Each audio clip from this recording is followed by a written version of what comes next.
सभी को मेरा नमस्कार। आप देखेंगे कि विद्युत सेवा आयोग द्वारा Uttar Pradesh power corporation limited द्वारा ये गोमती नगर लखनऊ से ये रिलीज़ किया गया। ये ग्रुप सी का पोस्ट है और ये काफ़ी अच्छा पोस्ट है। जिनको थोड़ा सा हिंदी इंग्लिश अगर अच्छी जानकारी हो तो ये पोस्ट काफ़ी दिनों बाद ये आया है, तो इसका नोटिफिकेशन आया हुआ है। तो इस पर मैं पूरी डिटेल बताना चाह रहा हूँ। तो जो लोग अगर थोड़ा बहुत ज्ञान भी रखते हैं तो वो ज़रूर अप्लाई करें। आप देखेंगे कि इसमें अनरिजर्व का 416 है, EWS का 103 है, अन्य पिछड़ा वर्ग का 278 है और यहाँ पे 216 है, अनुसूचित जनजाति का 20 है। ये टोटल काफ़ी अच्छा पोस्ट है, काफ़ी समय बाद आया हुआ है। तो इसमें चयन की प्रक्रिया समझेंगे और पे स्केल क्या है, एज लिमिट क्या है, सारी चीज़ें एक एक चीज़ इसमें डिटेल हम बात करेंगे। तो सबसे पहले देखिए इसमें जो पे स्केल है, आप वेतन मैट्रिक लेवल 4 है, वेतन मान 27,200 से लेकर 86,100 रुपये तक। अन्य भत्ते जो Uttar Pradesh power corporation limited में जो लागू होते हैं वो सारे नियम इसमें लागू होंगे। और जैसे कि राष्ट्रीयता आप जानते हैं भारत का नागरिक हो, बाकी आसपास के जो कंट्रीज़ हैं उसके लिए भी एप्लीकेबल है, कुछ कंडीशन इसमें दे रखा है। तो अदर स्टेट के मुझे तो कंट्री का तो नहीं लगता कोई भरते होंगे, नेपाल का हो सकता है, लेकिन आपका तो सभी का ही है। ये चीज़ें देख सकते हैं। दूसरी चीज़ जो आयु जो काउंट की जा रही है, ये आप यहाँ देखेंगे 1 जनवरी 2022 तक मिनिमम 21 होना चाहिए। 1 जनवरी 2022 तक मैक्सिमम जो एज होना चाहिए वो क्या होना चाहिए, 40 ईयर होना चाहिए। ये सबसे पहले है। दूसरा आप देखेंगे चरित्र प्रमाण पत्र, जैसा कि लास्ट जहाँ पे आपने किया होगा सेवाएं वहाँ से है। स्वास्थ्य प्रमाण पत्र ये भी आपके जो चिकित्सा मुख्य वो होंगे, ये तो चयन प्रक्रिया के अधीन आएंगे। तो आपको यहाँ दो चीज़ें होंगे। आप देखेंगे कि पहले तो आपको एग्जामिनेशन क्वालिफाई करना पड़ेगा। प्री जो है 2 चरणों में यहाँ किया जाएगा कि पहले आपको एग्जामिनेशन क्वालिफाई करना है। क्वालिफाई करने के बाद सेकेंड स्टेप में आपको कंप्यूटर पे टाइपिंग करना है। हिंदी में 30 शब्द पर मिनट के हिसाब से आपको किया जाएगा। सबसे पहले लिखित परीक्षा के लिए जो डॉक्यूमेंट चाहिए, CCC आपको होना चाहिए, का स्तर का ज्ञान होना चाहिए। और ये 50 क्वेश्चन रहेगा।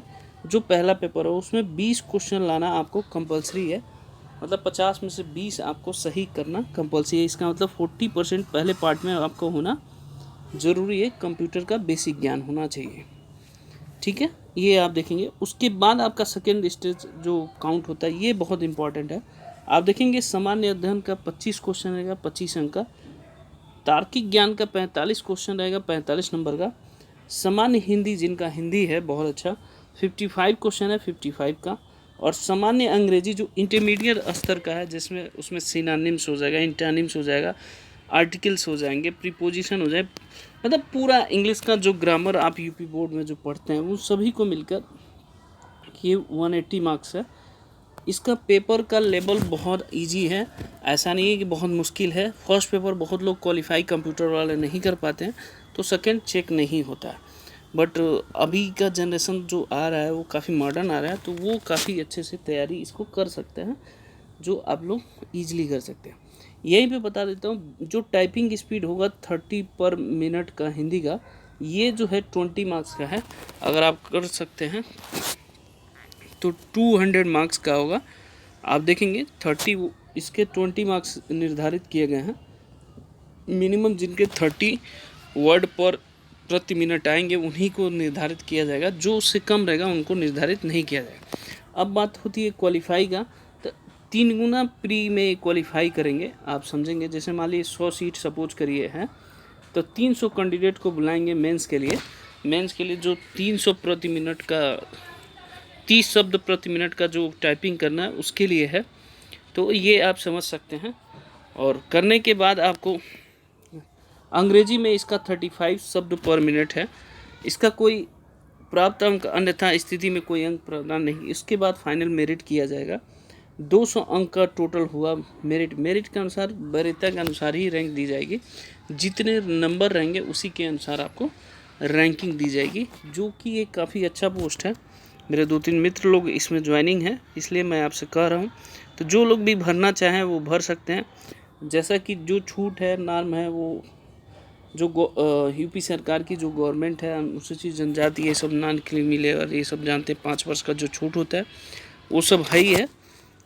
मैं इसीलिए सबसे आपसे बोल रहा हूँ कि आप लोग भरना चाहिए। इसमें थोड़ा सा फीस जो आप भरते हैं आर्थिक रूप से कमज़ोर के लिए प्लस जीएसटी है तो 1180 है, तो मान के चलिए जीएसटी के साथ ही करीब 1300 के आसपास होगा। अनुसूचित जनजाति के लिए 836 रुपये। उत्तर प्रदेश विकलांग अभ्यर्थियों के लिए केवल 12 रुपये है। तो यहाँ विकलांगों के लिए काफ़ी सुविधाएं हैं, किसी से भी कर सकते हैं। ये मैं आपको डेट बता देता हूँ किस डेट से भरा जाएगा। ये कोई अगर प्रॉब्लम आ रही है तो आप इस हेल्प डेस्क से भर सकते हैं, ये सामने देख सकते हैं, और इस वेबसाइट पे जाकर आपको भरना है। आवेदन की जो तिथि स्टार्ट होगी 19 अगस्त से लेके सितंबर तक। सबसे अच्छी बात है इसका जो पेपर बोलता है उसी टाइम हो सकता है। तो आप 6 मंथ जो भी आपके पास बचता है, अक्टूबर नवंबर में 3 मंथ आप तैयारी करके इसमें दे सकते हैं। आवेदन का शुल्क इस समय जमा कर सकते हैं, और परीक्षा का जो समय ये दे रखा है द्वितीय सप्ताह अक्टूबर का, तो लेटेस्ट द्वितीय सप्ताह हो सकता है। अगर बच्चे ज़्यादा होंगे तो नॉर्मलाइजेशन का कॉन्सेप्ट रहेगा, जैसा कि इन्होंने दे रखा है नॉर्मलाइजेशन का। अगर बच्चे कम होते हैं तो नॉर्मलाइजेशन नहीं होगा, एक ही शिफ्ट होगा तो नॉर्मलाइजेशन नहीं होगा, बट फॉर्म इसमें ज़्यादा आएगा तो ऑब्वियस सी बात है, एक फिर 2-3 में होगा क्योंकि ऑनलाइन होता है। तो मेरा उन सभी लोगों से रिक्वेस्ट है जिनकी हिंदी और इंग्लिश अच्छी है वो ज़रूर भरे, बेसिक लेवल का। अगर नहीं भी है तो भी तैयारी करके कर सकते हैं। टाइपिंग का टेस्ट जो होता है उसको टेंशन में न लेते हुए आपको भरिए, क्योंकि जब प्री निकल जाता है तो टाइपिंग की स्पीड आप 1 महीने में कहीं भी सीख सकते हैं, उसमें टाइम दिया जाता है। तो घबराने की ज़रूरत नहीं है, मेरे हिसाब से बेस्ट जॉब है, और जॉब बहुत अच्छी है क्योंकि हमारे 2-3 मित्र लोग भरे हैं इसमें। तो आप सभी लोग अप्लाई कर सकते हैं और इसकी तैयारी अभी से कर सकते हैं। इसका एग्जामिनेशन पोस्टपोन नहीं होता है, इसलिए मैं बता रहा हूँ। ओके, जय हिंद, जय माता दी।